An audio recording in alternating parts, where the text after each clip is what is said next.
Hey, what's up, everybody? This is Jace. Thank you for checking out this video, and this is going to be my review for Insecure Season 2, Episode 5.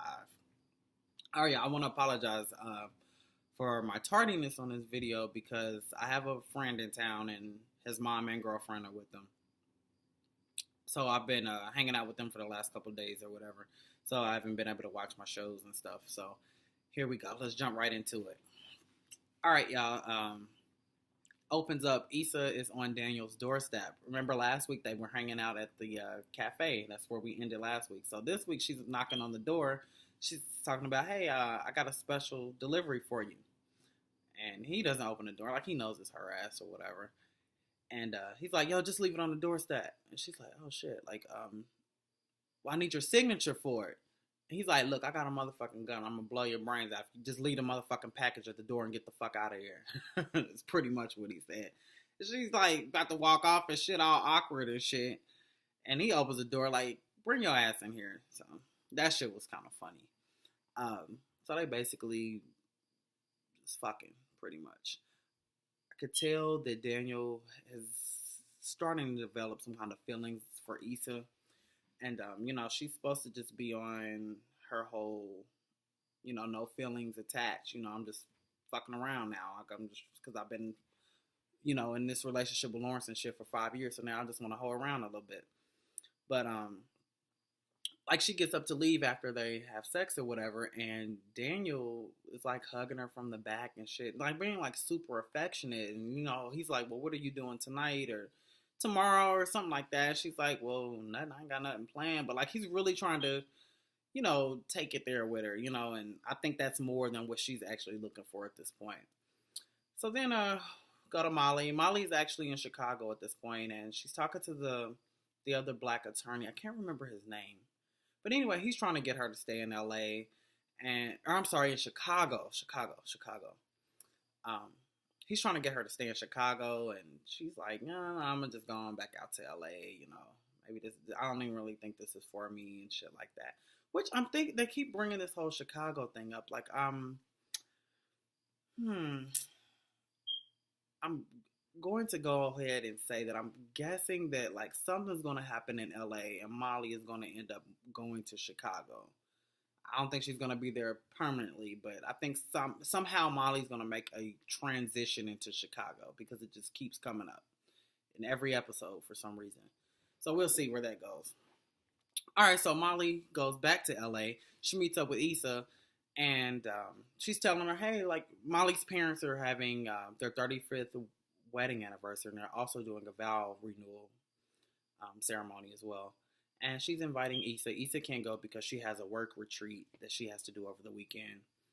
But as they're having this conversation, Issa gets a text message from Daniel, and he's like, yo, you want to hang out tonight? Like, once again, trying to, be around her and shit like that. And she getting all googly-eyed and shit. Molly is like, well, shit, like, what's going on with you and Daniel? And Issa's like, we're pretty much friends who fuck. And that's about it. Like, I'm on my whole no feeling shit. And I'm trying to just, what she say? I'm into putting niggas into my, what the hell say? Oh, I'm into putting niggas into my hotation. And Molly was like, well, all right, bitch. It is what it is. And she was like, as a matter of fact, shit, I got another date tonight. And she shows her, and it's actually Tinder. Because you remember last review? I'm like, where the fuck are they meeting all these fine-ass men from? But I've come to find out it's just Tinder. Maybe I need to jump on Tinder. It looks like it's popping because every person she meet be some fine ass dude. Anyway, it's a Hispanic guy. She's like, well, yeah, I got this one. I got Daniel, and I got Apartment Bay. Yeah, I remember the awkward fuck she had last week. Or maybe the week before. But anyway.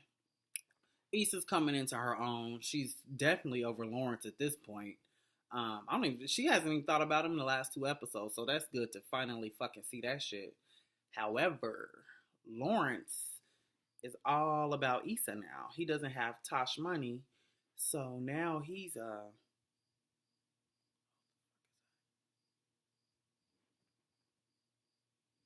sorry, y'all. Yeah, he doesn't have Tosh money anymore, so everything Lawrence has been doing in this episode has been basically stalking Issa. And how it began was Lawrence gets called in for jury duty. So you know how they assign you to your courtroom or whatever. So he's sitting there just waiting on them to get his assignment, and he's scrolling on Facebook and he comes across Kelly, or he's on Kelly's page, Issa's friend, and she actually posted a picture from the cafe last week when they went after the little day party. She posted a picture. It was like a selfie with her and Molly.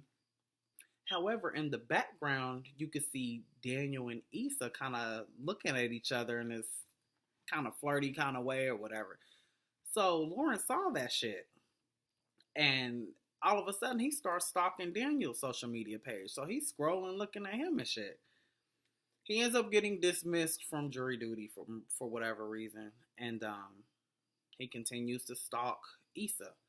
Next thing you know, he's looking on her fucking page and seeing what she's up to. So he's obviously missing Issa.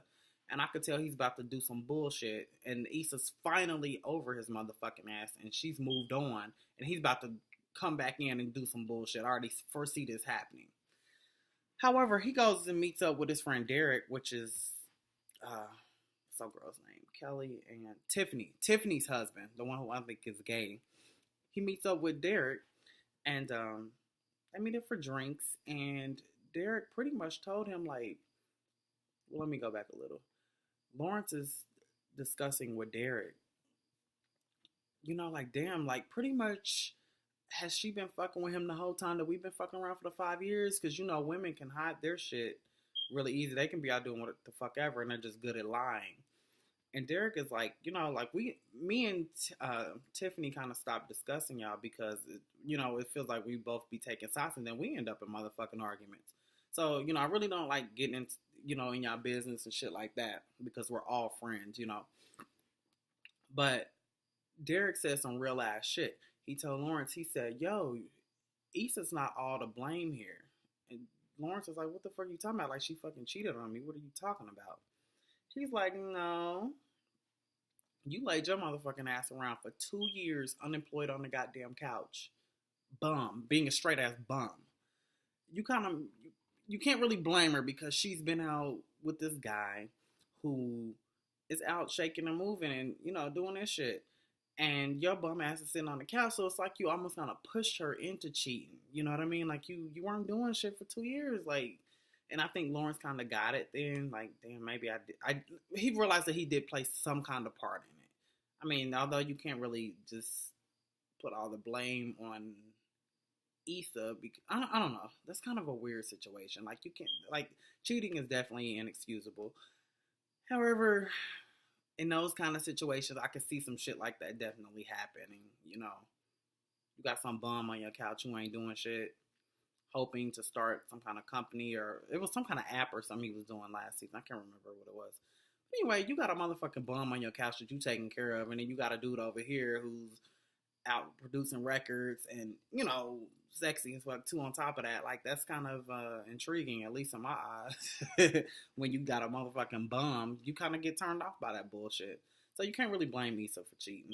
I've always said that shit ever since last season. Like, you were a goddamn bum.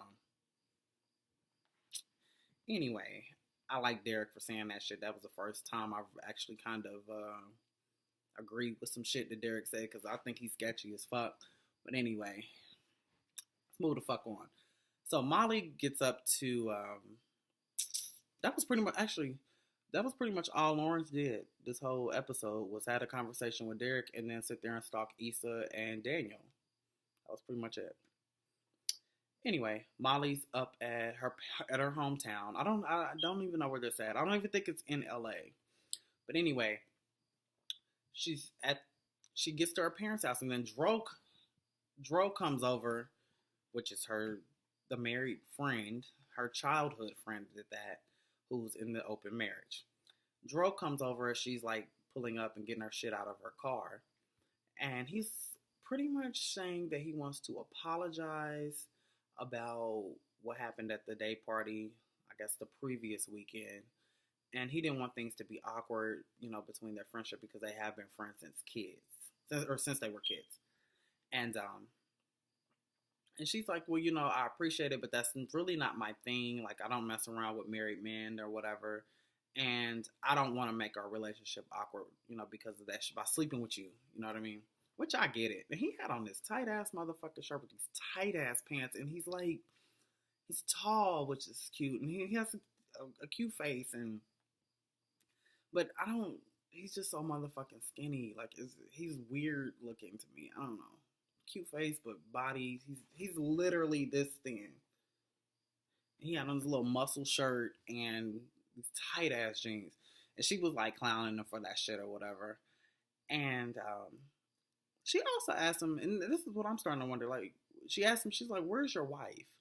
He's like, "Oh, she's in Cabo for a bachelorette party." And I was like, "Well, was she just gone last weekend too? Like, she's must be out." Since y'all in open marriage, it seems like she's out doing her shit too. And why you in LA doing your shit? Or trying to do your shit at least. So anyway, I said, okay, so his wife is out of town again. So I'll see where this is probably going to go this week. So we're at the ceremony. Oh, we actually get introduced to Molly's parents, of course. And she also has two brothers. I believe one is older than Molly. And then she has a younger brother. It looks like he's about 19 or 20 or something like that. And the older brother, he's married to a former stripper. Her name is Kim. I do remember that. And he made some kind of comment about how she had trapped him, but he's still in love with her. Anyway, so we get introduced to the brothers. So we're at the let's move on to the ceremony.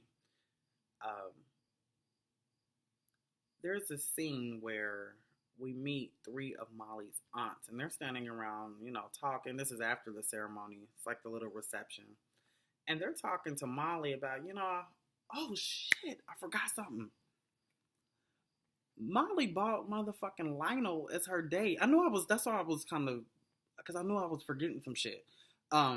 Molly brings Lionel, which is the guy she kind of dumped last episode. She brings him as her date to this fucking wedding vow renewal. I was like, okay, well, and they look so awkward together. Like, he's a good looking guy, but I just don't see Molly with him. Anyway, the aunts are standing there talking to Molly. It's like, oh, he's a really good guy. Look, he's a really attractive guy. What's going on with you guys, or you're dating, you're gonna get married, all this bullshit. The shit, the pressures that come from your aunts and shit when you're pushing 30 and shit. Motherfuckers are when you get married, where your kids at, because they do this shit to me all the fucking time. Anyway, that's another story. But one of the aunts, I don't know if she was drunk or what, but she's like kind of one of those loudmouth aunts or whatever. But she's Molly's mom's sister. She says, they've been together 35 years. That's good. Shit, hell, I didn't even think they were going to make it to 5 years, all the shit he put my sister through. And I'm just kind of like, what? And Molly was sitting there like, what happened? Because she's been having this perception that her parents have had this perfect marriage for 35 years. And like, she actually models all of her relationships after her parents, and specifically even the men that she dates after her dad. So she's like idolized him and looks for all of his qualities in every man that she dates, which I get. That's what most girls do. That's why most girls, like, it's good to have dads around, of course, because they kind of set the standard as far as what you look for in a man and what you will accept, what you will tolerate, what you won't tolerate. You kind of know your worth when you have a man or a dad in your life, that portrays that, what's supposed to be done. So Molly's always looked at her dad as like a hero, and definitely wanted her husband to be like her dad. Understandable. But after she heard that, she's kind of like questioning, like, what the fuck has been going on, So she goes and talks to her older brother, and he pretty much tells her, like, yeah, dad used to cheat on mom and shit. So Molly is like in her motherfucking feelings at this point, to where like she's going off in the kitchen to where her parents even come in, and they're like, yo, what's going on? She fucking snaps out on her mom, and she's like, yo, you let dad cheat on you? Like, why would you do that? And her mom was like, well, he made a mistake. That was years ago. He just made a mistake. And she's like, you cheated on mom? And like starts popping off on her dad. And she just kind of storms out. As she's storming out, Lionel doesn't really fucking know how to, approach the situation. He's like, yo, are you okay? And she just kind of walks off and starts walking to her car because she's about to leave because she's so fucking upset at this point. Which, okay, let me finish saying this first. She's so upset. So Dro was standing there looking at Lionel, like expecting Lionel to go, like, console her to figure out what the fuck is going on. And Lionel's looking at him like, I don't fucking know what to do. So Dro was like, yo, I got it. So he ends up walking with Molly, to her car. I'm going to stop there as far as that because I forgot to mention something regarding Issa. Motherfucking Issa, because where I was going was kind of toward the end of the episode, which I don't want to get there yet. So I'm going to stop there. Issa goes on a date. Remember I said she met she was been chatting with some Hispanic guy on Tinder. His name was Nico. So she meets up with motherfucking Nico. And she sees his ass, and he's a fine looking older man. He had on a nice suit. He like invites her to this martini bar or something like that. And as she's entering, I think when she first walked in, Daniel was texting her and was asking her, hey, are we still meeting up? Or, what's going on tonight? She's like, oh, sorry, I can't. Some shit then came up. This was after she saw what Nico was looking like because she wanted to fuck Nico. So she sits down, she hugs him, sits down, and he's like, yo, they have really good martinis. And she's like, oh, I'm not really a martini person. And he's like, oh, cool, I'm not either. I was just trying to impress you. So he was like, oh, I hear, he said, I hear they have really good infused gins. And Issa always got some sideline thoughts and shit going on. And this bitch said, fuck the gin. She said, I want a horchata. Easy on the chata, heavy on the whore.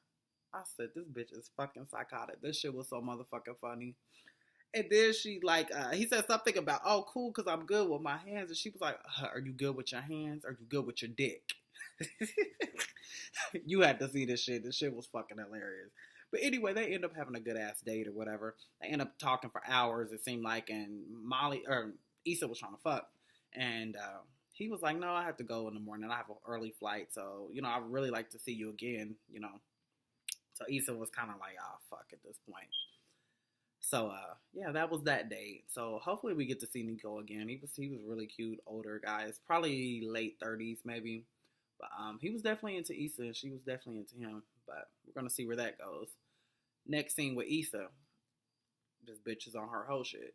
She's in a motherfucking car driving and she's texting some dude from Tinder. He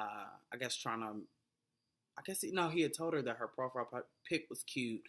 And then she responded, oh, yours is cute also. And he was like, yo, I got some more pictures I can show you.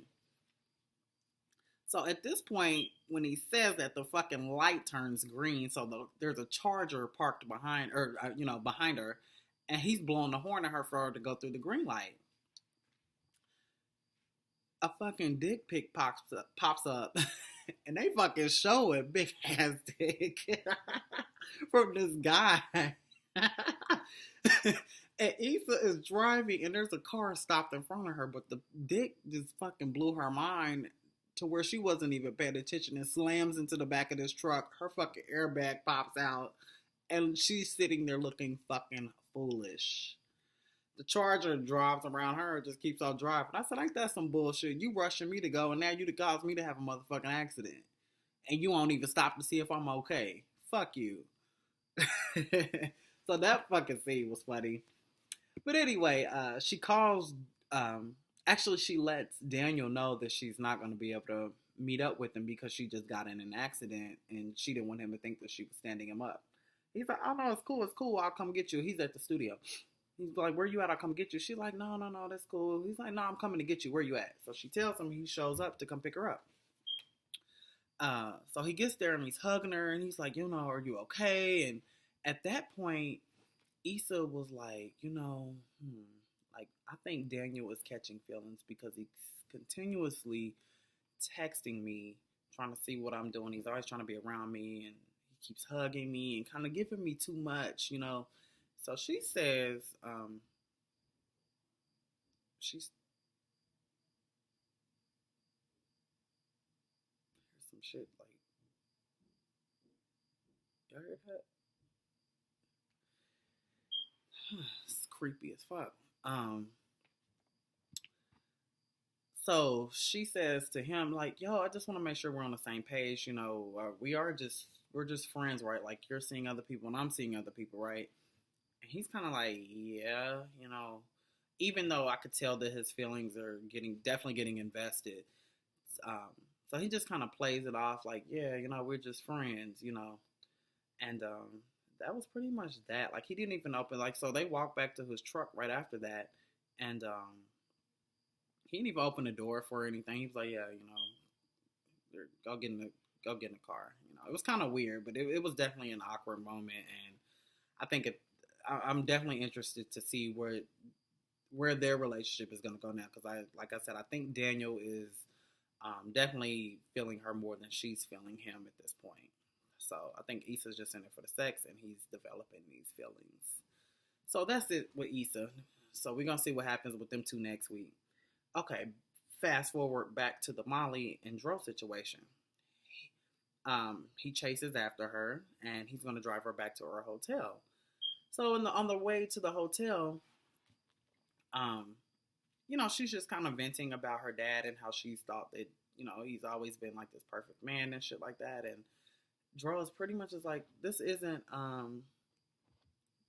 your fault. You know, she kind of pops off on him, you know, saying,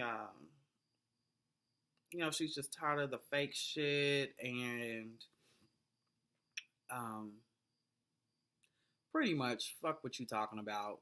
My dad's a fucking asshole. He needs to be embarrassed. Somebody needs to fucking go off on him and shit like that.